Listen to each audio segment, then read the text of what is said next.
নমস্কাৰ। লৈ পৰে বিচাৰ দৃষ্টি বিষয়ে উপাসনা পন্থ ধৰ্ম কি কাক কয় একে নেকি? যে এই তিনিটা যি শব্দ আছে উপাসনা পন্থ আৰু ধৰ্ম, এইকেইটা আচলতে কি কাক কয় আৰু এই শব্দ তিনিটা একে নেকি? তো আচলতে আমাৰ যে সমাজত যে আছে যে আচলতে এই শব্দবোৰৰ এটা মই ভাবোঁ যিমান দূৰলৈকে দেখিছোঁ যে অলপ অস্পষ্ট থকাৰ কাৰণে অলপ সমস্যা বা অলপ গণ্ডগোলো আছে। সেইকাৰণে যে আগৰ এটা ভিডিঅ'ত বনোৱা আছে যে হিন্দু কি বা কায় বা কাক বুলি কোৱা হয়, হিন্দু কোন হয়, সেই এতিয়া তাৰ ক্ৰম যে আমি অৱশ্যেই স্পষ্টভাৱত জানিব লগা আছে যে উপাসনা পন্থ আৰু ধৰ্ম, যে হিন্দু যিহেতুকে এটা জীৱন পদ্ধতি আৰু সেই জীৱন পদ্ধতিত এই উপাসনা পন্থ ধৰ্মৰ অৱধাৰণা কি? এতিয়া এই প্ৰথম আমি যদি এই শব্দ তিনিটাৰ অৱধাৰণা যদি আমি ভালকৈ নাজানো বা উত্তৰী পুৰুষক যদি আমি ভালকৈ জ্ঞাত কৰাব নোৱাৰোঁ, তেতিয়া আমাৰ যে সনাতন বা হিন্দু পৰা আঁতৰি যাব বা আঁতৰি গৈ আছে। সেই কাৰণ যে প্ৰথম আমি এই যি জীৱনধাৰা আছে এই জীৱনধাৰাৰ যে এই শব্দবোৰৰ আচলতে অৱধাৰণা বা কিয় প্ৰয়োগ কৰিছে বা কিহৰ আৱশ্যক আছে আমি অলপ আলোচনা কৰোঁ।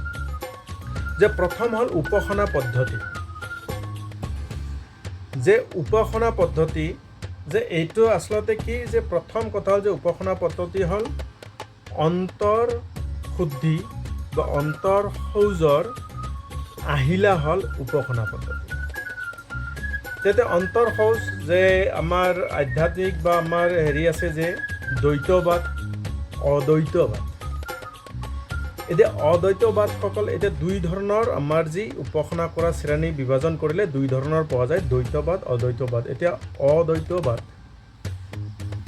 কোনসকল বা অদ্বৈতবাদক মনাসকলে আচলতে বিষয়টো কি যে একেবাৰে সহজত মই বুজি পোৱাকৈ যদি মই কওঁ যে আমাৰ ভগৱান বুলি যাক কওঁ বা যাক আমি আৰাধ্য বা যাৰ আমি আৰাধনা কৰোঁ, যাক আমি ইষ্টদেৱ বুলি কওঁ, সেইটো নিজতে অন্তঃকৰণ কৰি সেইটো নিজৰ ভিতৰতে আয়ত্ত কৰি সেই গুণৰ যি বিকাশ আছে সেইটো নিজে আহৰণ কৰি বিকাশ কৰি আচৰণ কৰা এই ধৰণৰ যে অদ্বৈতবাদ। সেইকাৰণে অদ্বৈতবাদসকলৰ যে কোনো প্ৰতীক বা কোনো মূৰ্তিৰ আৱশ্যক সেইকাৰণে নহয়, যে ঈশ্বৰৰ যে প্ৰদত্ত গুণৰাশি সেই গুণৰাশি নিজৰ শৰীৰত বা নিজে আহৰণ কৰি সেই ভগৱানৰ যি প্ৰদত্ত যি গুণ আছে যি ব্যক্তিত্বৰ বিকাশ আছে সেইখিনি আহৰণ কৰি নিজে আচৰণ কৰে। এতিয়া দ্বৈতবাদ মই একেবাৰে সহজত ক'বৰ কাৰণে এক প্ৰয়াস বা এক চেষ্টা কৰিছোঁ। এতিয়া দ্বৈতবাদ যে দ্বৈতবাদ যে এই ধৰণৰ যে আমি কাৰোবাক যাক আমি পচন্দ বা যাৰ আমি ইচ্ছা কৰোঁ যে কাৰোবাৰ প্ৰতি আমি শ্ৰদ্ধা ভক্তি পূজা ৰাখি তেওঁৰ গুণৰাশি তেওঁৰ ভক্ত বা শিষ্য বা অনুৰাগী হিচাপে সমৰ্পিত হৈ যে একাত্ম হৈ সেই গুণৰাশিৰ লগত একাত্ম হৈ আগুৱাই যাওঁ একেবাৰে সহজত। ইয়াৰ ওপৰত আৰু বহলাই কোৱাৰ আৱশ্যক আছে, যিহেতুকে সেইটো বিষয়ে আজিৰ নহয়।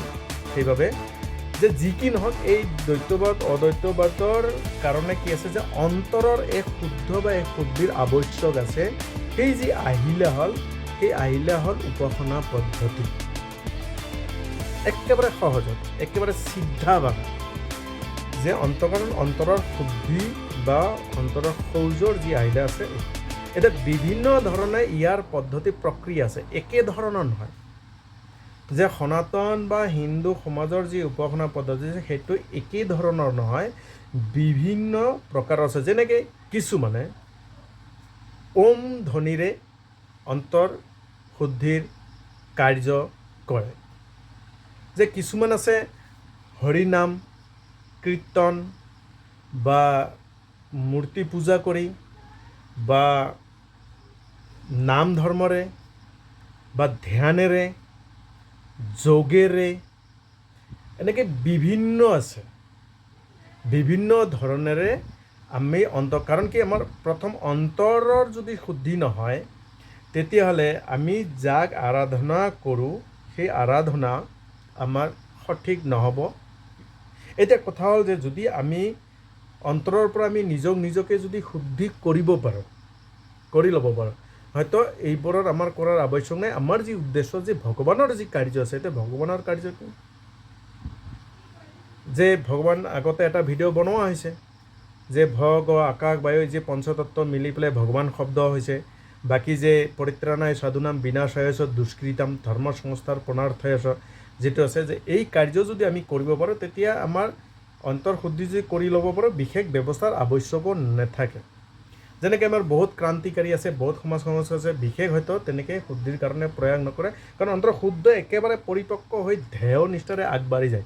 আৰু যিসকলৰ নাই সাধাৰণতে এই শুদ্ধি প্ৰক্ৰিয়াৰ আৱশ্যক আছে।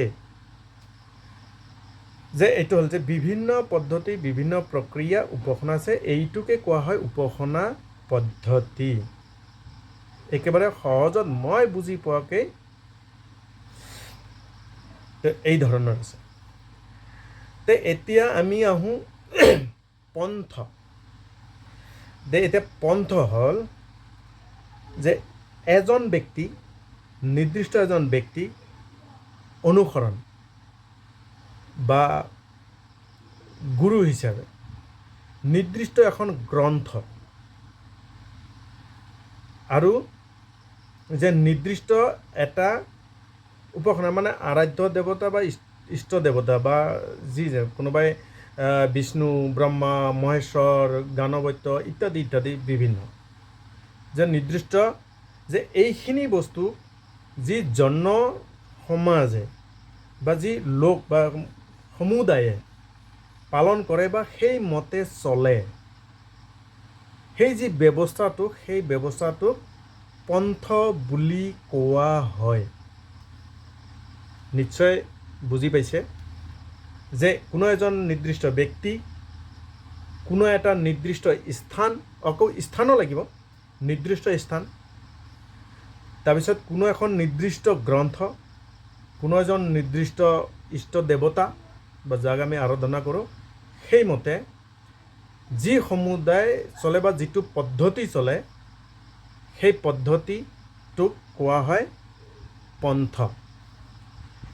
এতিয়া ইয়াতে উপাসনা আৰু পন্থ দুটাৰ মাজত নিশ্চয় অলপ পাৰ্থক্য ওলাইছে। এই যে উপাসনা বা আমাৰ পন্থৰ যি মই ক'লোঁ নিৰ্দিষ্ট, তাতো আকৌ এইখিনি সোমাই থাকে, যে সোমাই নাথাকে এনেকুৱা নহয়, যে উপাসনা এইখিনি বস্তুও পন্থত সোমাই থাকে।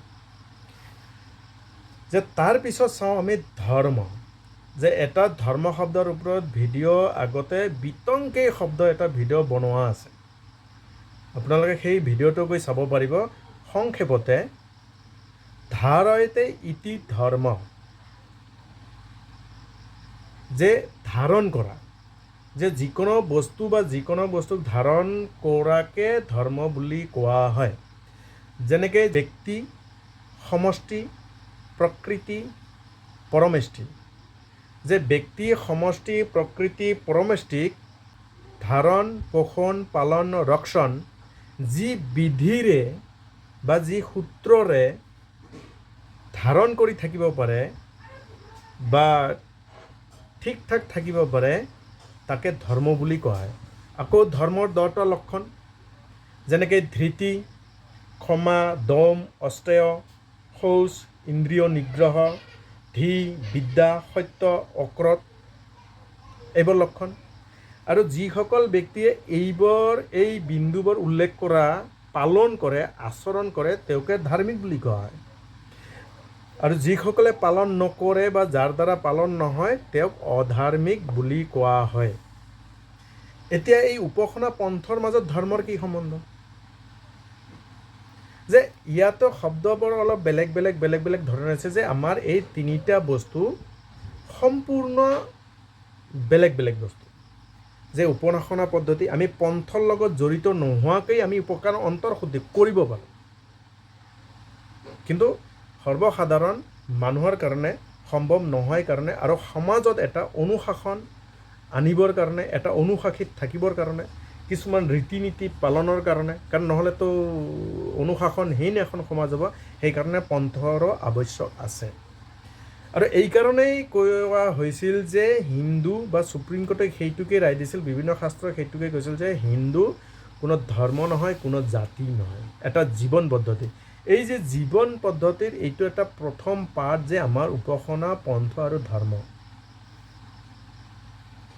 তো এইকাৰণে কোনোবাই পন্থৰ লগত জড়িত নোহোৱা বা উপাসনা নকৰা মানুহৰ ধাৰ্মিক হ'ব পাৰে এই যি বৰ্ণনা কৰা ধৰ্মৰ বিন্দুকেইটা যদি আখৰে আখৰে যদি পালন কৰে আচৰণ যদি কৰে আৰু যদি নকৰে সেই পন্থ বা উপাসনা কৰি অন্তৰ্শুদ্ধি কৰাৰ পিছতো যদি ব্যৱহাৰিক দিশত সেইখিনি বিষয় যদি নাহে তেতিয়া তাৰো লাভ নাই গতিকে এইটো হ'ল আমি যদি অলপ যে উপাসনা পন্থ ধৰ্মৰ বিষয় এইখিনি অলপ আলোচনা কৰাৰ এটা ক্ষুদ্ৰ প্ৰয়াস কৰা হৈছে একেবাৰে সহজতে এই বিষয়ে আৰু বহুত ক'ব লগা থাকে তো এতিয়া কথা হ'ল যে আমাৰ এই সনাতন সমাজৰ হিন্দু সমাজৰ কিছুমান বস্তুৰ অলপ স্পষ্টীকৰণৰ বহুত আৱশ্যক আছে তো আজি এইখিনিকে কোৱাৰ অলপ প্ৰয়াস কৰা হ'ল নমস্কাৰ ভাৰত মাতা কি জয়